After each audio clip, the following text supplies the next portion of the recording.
Minash-shaytanir-rajim. Bismillahir-rahmanir-rahim. A very warm welcome to all my students. Today I will start the lecture number 3. The lecture number 3 is all about the exercise number 1.3. So in 1.3 exercise it's all about the subtraction.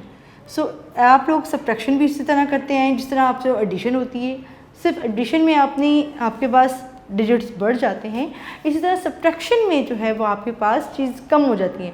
और आपने ये बात याद रखना है कि subtraction में हम हमेशा बड़ी वैल्यू में से छोटी वैल्यू को माइनस करते हैं. और जब हमारे पास ऐसी सिचुएशन आ जाए कि छोटी वैल्यू हमारे पास जो बड़ी वैल्यू में से माइनस करना होता है, उसके लिए हम क्या करते हैं, उसके लिए हम बोरो लेते हैं, कैरी लेते हैं नेक्स्ट डिजिट से, सो दैट वो वाली जो वैल्यू है वो बड़ी हो जाए और उसमें से इजीली हम माइनस कर सकते हैं. अच्छा जी, एक्सरसाइज 1.3 में अगर आप क्वेश्चन नंबर 1 देखें तो उन्होंने वो आपको सम्स दिए हैं 3 डिजिट नंबर्स के साथ, 4 डिजिट नंबर के साथ, 5 डिजिट नंबर के साथ, और आपने इनको सॉल्व करना है बुक पे ही. अच्छा, क्वेश्चन नंबर 2 में उन्होंने आपको कहा हुआ है कि राइट द मिसिंग डिजिट्स. उन्होंने आपको बॉक्सेस बना के जो है वो कुछ डिजिट्स रिमूव कर दिए और आपको मतलब क्वेश्चन दे दिए और आपने उसके आंसर करना है. सबसे पहले आपको पता ये होना चाहिए जो आपकी जो लार्जर जो होता है वैल्यू होती है जिसमें से आप स्मॉलर वैल्यू को माइनस करते हैं, the larger number from which the other number is subtracted is called the minuend. Minuend को बोलते हैं इस वाली वैल्यू को, यानी कि फर्स्ट वाली वैल्यू जो आपकी लार्जर वन होती है, जिससे आप माइनस कर देते हैं जो छोटी वैल्यू होती है उसको आप बोलते हैं सब्ट्रैंड, यानी कि ये वैल्यू आपकी सब्ट्रैंड कहलाती है. और जो इन दोनों का आंसर कहलाता है, जो इन दोनों का आंसर होता है, उनको हम क्या बोलते हैं, उसको हम डिफरेंस बोलते हैं. ये एक चीज़ थी. और दूसरा, अब आपको उन्होंने ये क्वेश्चन दे दिया है कि आपने इसके अंदर मिसिंग जो डिजिट्स हैं आपने उसको तलाश करें, यानी कि आपको उन्होंने आंसर्स दे दिए लेकिन उन्होंने आपको ये नहीं बताया कि इसमें क्या क्या वैल्यू आएगी. अच्छा, अगर आप ज़रा नीचे वाली, अगर आप ये भूल जाए इस वक्त यहाँ पे कोई डिजिट इस वक्त मौजूद है, ठीक है, अब आपको उन्होंने 4 दे दिया है और आप माइनस का क्वेश्चन है आपके पास, तो आप सोचेंगे कि यहाँ पे ऐसा क्या डिजिट आएगा कि जिसको मैं माइनस करूँ, 3 माइनस करूँ तो मेरे पास आंसर 4 आ जाए, यानी कि ये आपका डिफरेंस है, ये आपका आंसर है. यानी कि अगर आपको 4 चाहिए आंसर में तो आप ऐसी क्या वैल्यू लेके आएंगे जिससे आपको जो है वो समझ आ जाएगी. तो डेफिनेटली आप 7 में से 3 माइनस करेंगे तो आपके पास क्या आ जाएगा, 4 आ जाएगा. इसी तरह ही अगर आप ये वाले डिजिट देखते हैं, 5 में से 4 माइनस किया 1, अब 9 में से आप क्या माइनस करेंगे कि आपके पास 4 आ जाए, तो 9 में से आप 5 को माइनस करेंगे तो आपके पास क्या आ जाएगा, 4 आ जाएगा. और 8 में से 6 को माइनस करेंगे तो आपके पास 2 आ जाएगा. अब यहाँ पे आपके पास ऐसा वैल्यू चाहिए, ऐसे डिजिट चाहिए जिसको आप 2 से माइनस करें तो आपके पास आंसर 4 आ जाए. तो इसका मतलब कि आपके पास जो लार्जर डिजिट होगा वो क्या होगा, 6 में से आप 2 माइनस करेंगे एंड द आंसर इज़ 4. तो आपके पास आता है 4 2 4 1 4. इसी तरह आप क्वेश्चन नंबर 2 देखें तो उन्होंने 4 में से आपको आंसर दे दिया 2, तो आप 4 में से 2 माइनस करेंगे तो आपके पास 2 आ जाएगा. 0 में से 1 माइनस नहीं हो तो डेफिनेटली आप यहाँ 7 वाली वैल्यू से कैरी लेंगे. 10 में से 1 माइनस किया तो आपके पास क्या है, 9. अब आपके पास यहाँ पर डिजिट ऐसा क्या हो कि आप अगर माइनस करें तो आपके पास उसमें से 5 माइनस करें तो आपको 1 आ जाए. यहाँ तो आपने कैरी भी दे दिया, इसका मतलब यहाँ आपके पास, यहाँ पे आपने जब इसको कैरी दिया तो ये बन गया 10, और यहाँ पे आपके पास क्या नंबर बना, ऐसा क्या नंबर बना कि आपके पास बना 7. तो 7 में से आप, यानी कि यहाँ पे आपने कैरी दे दिया था तो 7 के पीछे आपके पास क्या बचा, 6 में से आप 5 माइनस करेंगे तो आपके पास क्या आंसर आता है, 1. और इसी तरह 3 में से 4 नहीं माइनस हो सकता, आप यहाँ से कैरी देंगे, इसको 13 बनाएंगे, 13 में से 4 माइनस करेंगे तो हमारे पास 9 आएगा, और 7 में से 3 माइनस करेंगे तो आपके पास ऑलरेडी यहाँ पे आंसर आ जाएगा 4. तो इस क्वेश्चन को आपने इस फॉर्मेट में करना था कि आपको जो आंसर्स की वाली वैल्यू जो आपके पास अवेलेबल थी वो उनको मद्देनजर रखते हुए आपने ऐसे डिजिट्स को लाने थे सो दैट कि आपका यही वाला आंसर प्रॉपरली बन जाए. इसी तरह क्वेश्चन नंबर 3 देखिए, सब्ट्रैक्ट के क्वेश्चंस हैं, और सब्ट्रैक्ट के क्वेश्चन में आपने एक बात को बड़े अच्छे तरीके से याद रखना है, ये कि जब भी आपको क्वेश्चन दिया जाए तो आपने फ्रॉम के बाद वाली वैल्यू को हमेशा ऊपर लिखना है. यानी कि इसको दूसरा तरीका आप ये कह लें कि हमेशा आपने बड़ी वैल्यू को ऊपर रखना है, छोटी वैल्यू को नीचे रखना है और उसमें से आपने माइनस करना है. ये बात आपने याद रखनी है कि हमेशा आप लार्जर नंबर को ऊपर रखेंगे, स्मॉलर नंबर को नीचे रखेंगे और उसका आंसर जो है वो यानी कि डिफरेंस निकालेंगे। कैसे? अभी मैंने आपको बताया कि फ्रॉम के बाद वाली वैल्यू को हम पहले लिखेंगे, उसके बाद वाली वैल्यू को हम दोबारा लिखेंगे।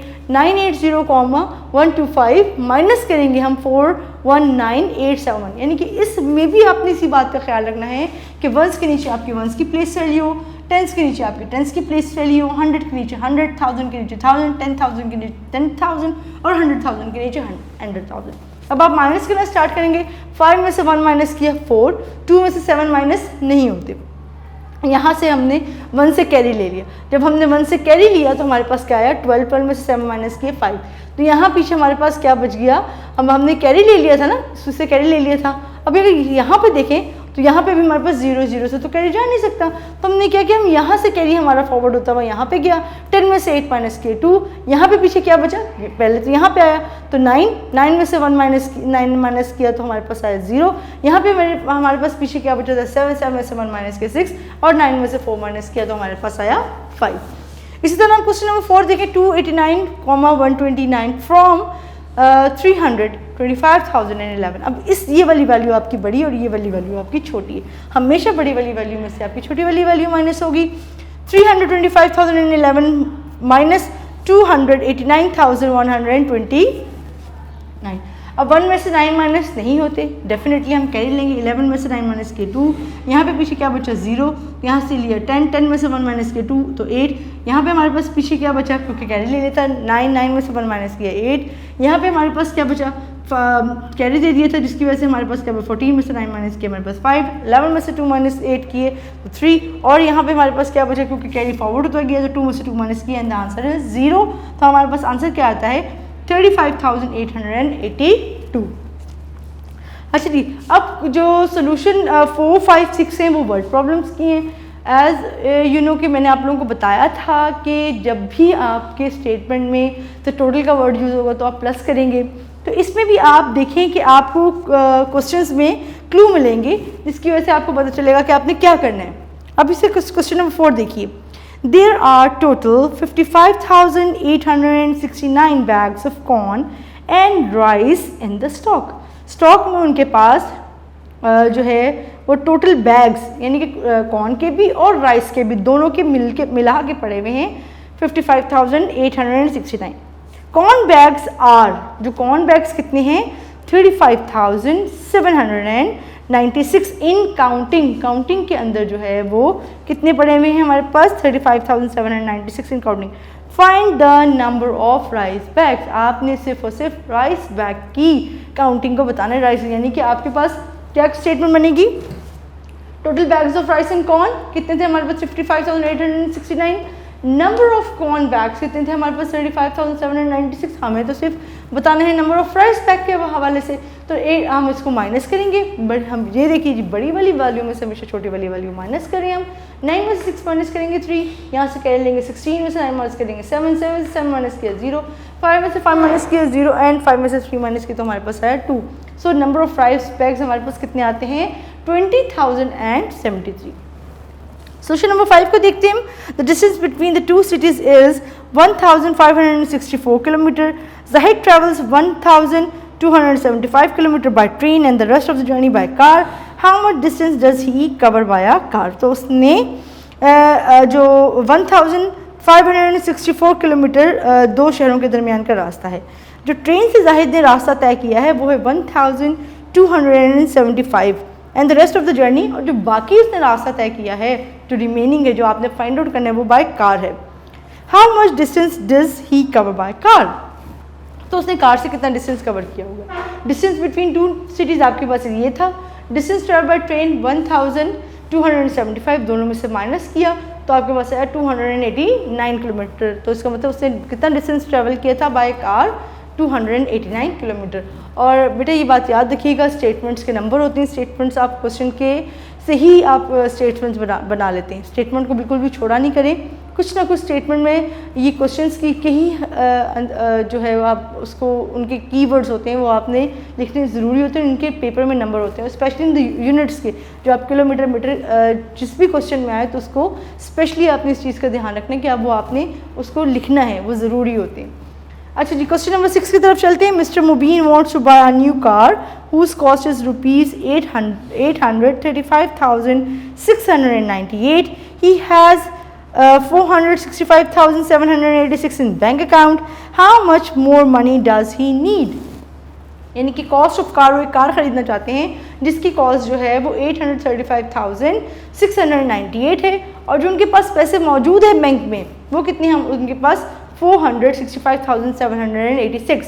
तो उनको कितने और पैसों की ज़रूरत होगी और कितने पैसे होंगे, यानी कि उस टोटल अमाउंट में से मैं जो कॉस्ट ऑफ अ कार है, जो उनके पास कार की कॉस्ट है और जो उनके पास बैंक में पैसे मौजूद हैं उसको माइनस करूंगी तो मेरे पास आंसर आता है 369,912, यानी कि उनको 369,912 पैसों की ज़रूरत है इस कार को ख़रीदने के लिए। तो बेटा आपकी एक्सरसाइज 1.3 थी, all about the subtractions. I hope कि आपको लेक्चर की समझ आई होगी। आपने इनको प्रैक्टिस रजिस्टर पे ज़रूर सॉल्व करना है। अपना ख्याल रखिएगा। अल्लाह हाफ़िज़।